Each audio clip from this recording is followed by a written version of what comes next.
Hola a todos, bienvenidos a mi canal. Hoy vamos a ver las derivadas inmediatas, esas derivadas que nos debemos aprender de memoria para luego cuando hagamos una derivada más complicada, pues no tener que utilizar el procedimiento para calcular estas que son más simples. En un vídeo anterior vimos cuál era el procedimiento y la fórmula con la cual podíamos obtener las derivadas, pero vimos que era un proceso largo. Entonces, si nos aprendemos estas que son inmediatas, cuando tengamos que hacer una derivada un poco más complicada, se agilizará el procedimiento. Por un lado, tenemos unas funciones simples en las que solo aparece una variable, en este caso x, y por otro lado tenemos unas funciones compuestas en las cuales es una función de otra función. Entonces vamos a ir rellenando poco a poco estas columnas, que serían las derivadas inmediatas fundamentales, y como os digo, son las que nos debemos aprender. Bueno, pues aquí tenemos que si la función y es igual a una constante, o sea, cualquier número, su derivada sería 0. Si y es igual a x, su derivada sería 1. Y aquí si tenemos x elevado a, pues su derivada sería a por x elevado a menos 1. O sea, le quitaríamos 1 al exponente que tenía, le restaríamos. Aquí tenemos ya una raíz enésima de un número. Bueno, pues su derivada sería igual a 1 partido de n por la raíz enésima de x elevado a n menos 1.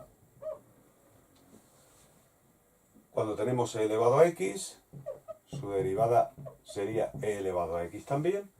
Y si tenemos a elevado a x, su derivada sería a elevado a x por el logaritmo neperiano de la base, o sea, de a en este caso.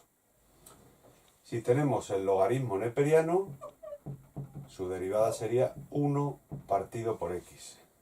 Y si tenemos el logaritmo en base a de x, su derivada sería 1 partido por x y por el logaritmo neperiano de a. Aquí llegaríamos a las funciones trigonométricas. Las funciones trigonométricas, seno, coseno, tangente, bueno, pues aquí tenemos bastantes. Tenemos funciones directas, funciones inversas y funciones hiperbólicas. Bueno, pues vamos a ver que la derivada del seno sería el coseno, la derivada del coseno sería menos seno, la derivada de la tangente la podemos interpretar de dos formas, pero bueno, vamos a poner una de ellas que luego por transformación de fórmulas la podríamos cambiar. Sería 1 más la tangente al cuadrado de x. La derivada de la cotangente sería menos cosecante al cuadrado de x.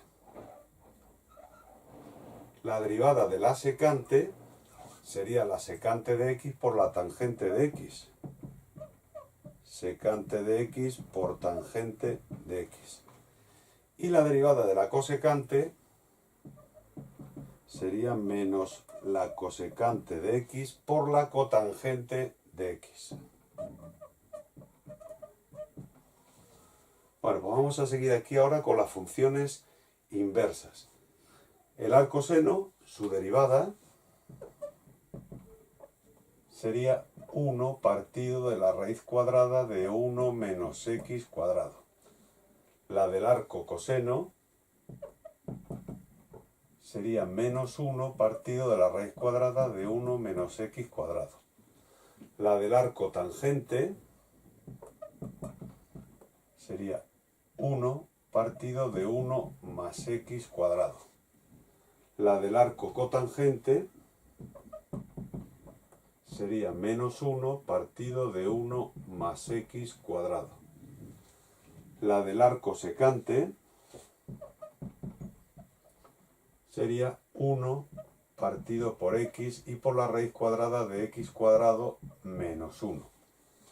La del arco cosecante sería menos 1 partido de x por la raíz cuadrada de x cuadrado menos 1. Y ahora llegamos aquí a las funciones hiperbólicas. Seno, coseno, tangente. Bueno, pues el seno hiperbólico de x, su derivada sería el coseno hiperbólico de x. Y la del coseno hiperbólico sería el seno hiperbólico de x. La tangente sería la secante hiperbólica al cuadrado de x.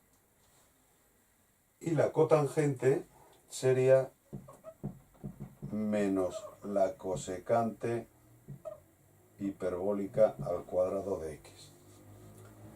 La derivada de la secante hiperbólica sería menos la secante hiperbólica de x por la tangente hiperbólica de x. La de la cosecante menos cosecante hiperbólica de x por la cotangente hiperbólica de x. Y llegamos aquí a las funciones inversas de las funciones hiperbólicas. Bueno, pues tendríamos aquí el arco seno hiperbólico de x, que me daría 1 partido de la raíz cuadrada de x cuadrado más 1. La del arco coseno hiperbólico de x, que sería 1 partido de raíz cuadrada de x cuadrado menos 1. Y por último la del arco tangente hiperbólico de x, que me daría 1 partido de 1 menos x cuadrado. Bueno, pues sabiéndonos esta, podríamos hacer derivadas de funciones más complicadas, que iríamos haciéndolas poco a poco.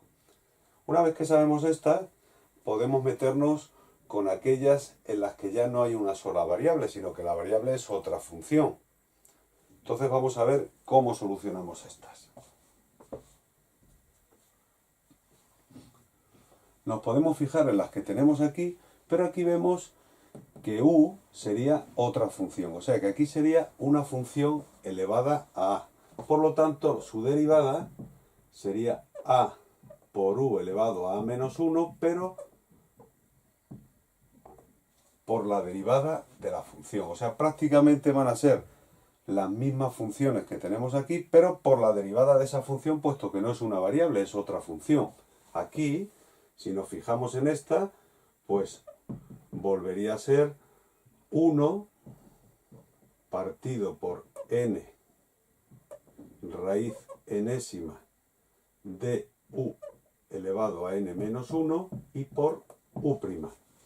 Por lo tanto, esta u' la podemos poner ahí y nos quedaría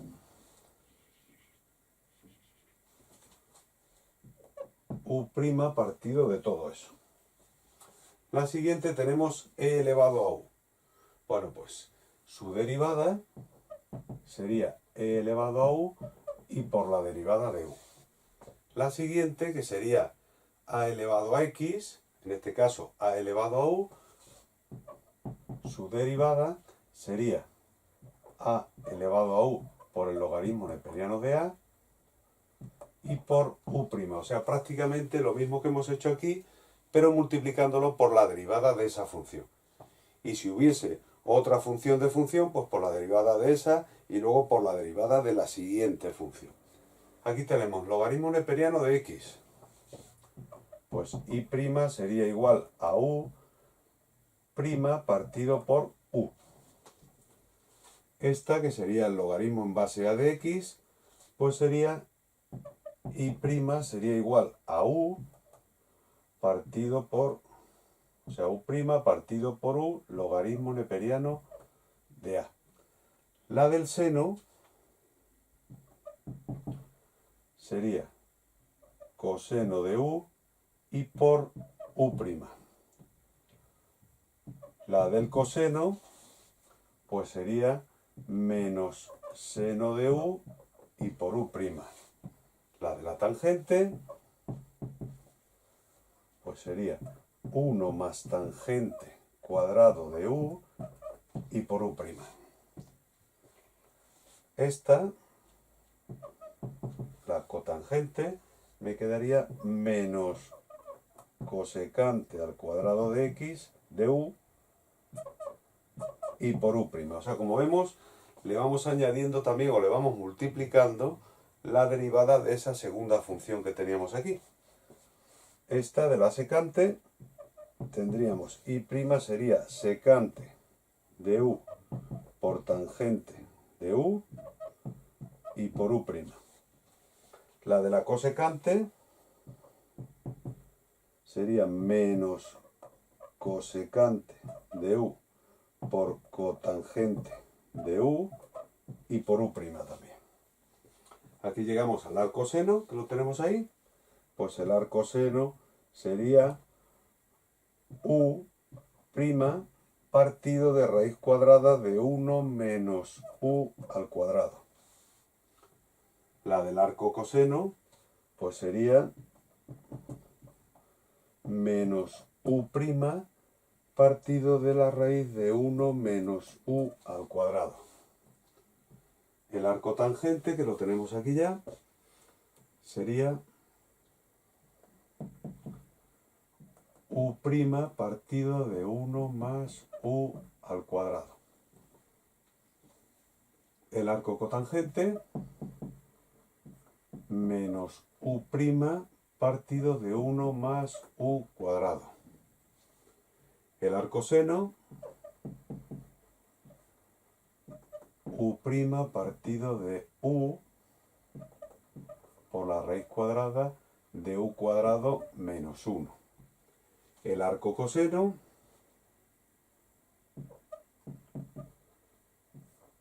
menos u' partido de u por u cuadrado menos 1. Llegamos aquí al seno hiperbólico. El seno hiperbólico sería coseno hiperbólico de u y por u'. El coseno, pues su derivada sería seno hiperbólico de u y por u'. La tangente sería secante hiperbólica al cuadrado de u y por u'. La cotangente hiperbólica menos cosecante hiperbólica al cuadrado de u y por u'. La secante hiperbólica sería igual a menos secante hiperbólica de u por tangente hiperbólica de u y por u' también. La cosecante, que la tenemos aquí, menos cosecante hiperbólica de u por cotangente hiperbólica de u y por u' también. No nos cabía bien. Arcoseno, pues me quedaría i' igual a u' partido de u cuadrado más 1. El arco coseno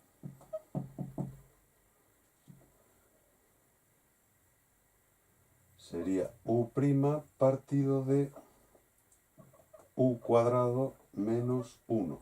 Y por último, el arco tangente hiperbólico me quedaría u' partido de 1 menos u cuadrado.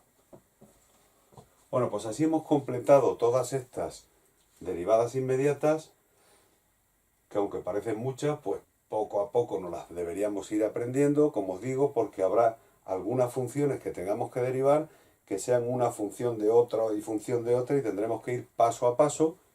Y si cada una de estas derivadas simples que nos salen aquí no nos las sabemos de memoria, pues llegará un momento que tardaremos mucho, porque el procedimiento que vimos en un vídeo anterior, vemos que con la fórmula es un poco largo y tedioso. Entonces lo suyo es aprenderse estas. Y vemos que son prácticamente las de este lado y las de aquel son iguales. Lo que pasa que en aquel, al ser función de función, el resultado le tenemos que multiplicar la derivada de la segunda función. Bueno, pues aquí os dejo esto un poquito para que lo veáis, por si queréis capturar la pantalla, por si queréis copiarlas. Y yo ya, bueno, pues me despido de vosotros hasta el próximo vídeo, en el que seguiremos haciendo ya con estas derivadas inmediatas, seguiremos haciendo derivadas mayores y veremos cómo se van resolviendo poco a poco. Así que ahí tenéis tarea para aprenderlo.